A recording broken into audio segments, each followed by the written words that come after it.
இருக்காங்க இவங்க எல்லாரும். இவங்கள பத்தி என்னன்னு கத்துக்கலாம். நான் இருக்கிறது திருப்பி மதுரை சேட்டலைட் சென்டர் தான், டிஎன்சியோடது. இந்த 7 விக்கெட்டை ரெடி பண்ணி ஒரு தமிழ்நாடு டெவலப்மெண்ட்டுக்காக சொல்றோம். நிறைய இடம் இந்த மாதிரி வந்து அது மாதிரி புதுசா சேர்ந்த இடம் மதுரை. உங்க பேரை சொல்லுங்க, நீங்க என்ன இங்கன்னு சொல்லுங்க. Dinesh, TNC from. இந்த விக்கெட் எப்படின்னா பார்த்தது நீங்களா, ரெடி பண்ணது நீங்களா? நீங்க? என் பேர் சித்து. எல்லாருமே இங்க இருக்கிற கிரவுண்ட். தினேஷ், சித்து, வாங்க. Mani ground staff in TNCA satellite centre Madurai. And இவர் வந்து எம்ஆர்எஃப் பேஸ் ஃபவுண்டேஷன்ல நிறைய போலிங் போட்டிருக்காரு, அங்க எல்லாம் பண்ணியிருக்காரு. வாங்க வாங்க இங்க வாங்க. நாங்க நல்ல ஃப்ரெண்ட்ஸ் வாங்க. நீங்க hero. Kuttikumar, represent from Madurai district cricket. இந்த டிஎன்சி சேட்டலைட் சென்டர் இப்படி ஒரு இது வரும்ன்றது டே 1ல் வந்து எங்களுக்கு தெரியாது.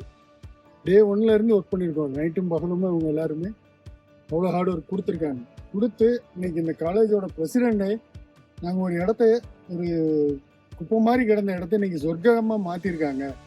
அதே மாதிரி அந்த கிரவுண்டே ஆக்கணும்னு சொல்லி அவர் வாயாலேயே சொல்ல வச்சது டிஎன்சி ஸ்டாஃபோட அவங்களோட ஒரு ஹார்ட் ஒர்க் தான். சூப்பர். இதை பற்றி நான் என்ன கேள்விப்பட்டேன்னா, இந்த கிரவுண்ட் ஆக்சுவலி வந்து ஒரு காடுமா புல்லுமா தான் இருந்தது. அண்ட் அதனால நிறைய பிரச்சனை, பக்கத்துல இருக்கிறவங்க எல்லாம் உள்ள வந்து நிறைய ஆக்டிவிட்டிஸ் எல்லாம் பண்ணும்போது இதை ஒரு பொறுப்பா எடுத்து பண்ணி கிரவுண்டை கிளீன் பண்ணதுல இருந்து இந்த மாதிரி ஒரு சர்ஃபேஸ் லே பண்ணதுல இருந்து எல்லாமே காரணம் இவங்க தான்.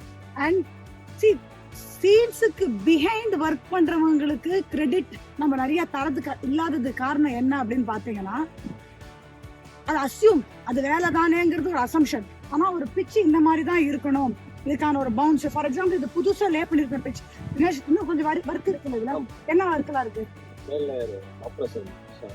சாண்ட் போடணும், அப்புறம் ரோலிங் எல்லாம் இருக்கு. நிறைய ரோலிங். இங்க இருக்கிற வெயில் பயங்கர ரோலிங் அடிச்சா மட்டும்தான் முடியும். ஸோ உங்க எல்லாருக்கும் ஒரு பெரிய நன்றி. இவ்வளவு ஹார்ட் ஒர்க் பண்ணி தமிழ்நாடு கிரிக்கெட் உங்களால கண்டிப்பா வேலை வரப்போகுது. இன்னைக்கு ஆரம்பிச்சது இந்த செமினார், அதை நாங்க இந்த இடத்துல யூஸ் பண்ணி நான் இப்ப கூட காஜி ஆடினேங்க, பயங்கர காஜி. So thank you so much. இவங்க எல்லாருக்கும் பயங்கர ரெக்கக்னேஷன் வரணும் அப்படின்னு தான் என்னோட எப்பயுமே ஒரு விஷ். செப்பாக்கா இருக்கட்டும், மொஹாலியா இருக்கட்டும், டெல்லியில இருக்கிற ஸ்டேடியமா இருக்கட்டும், எல்லா இடத்துக்கும் போய் இந்த பிச்சை ப்ரிப்பேர் பண்ணி தமிழ்நாடுக்கு நிறைய பெருமை இவங்களும் சேர்த்து தருவாங்க, பிளேயர்ஸ் மாதிரி. இன்ஃபேக்ட் இவங்க முதல்ல சேர்த்து தந்த அப்புறம் தான் பிளேயர்ஸே பண்ண முடியும். Thank you so much guys.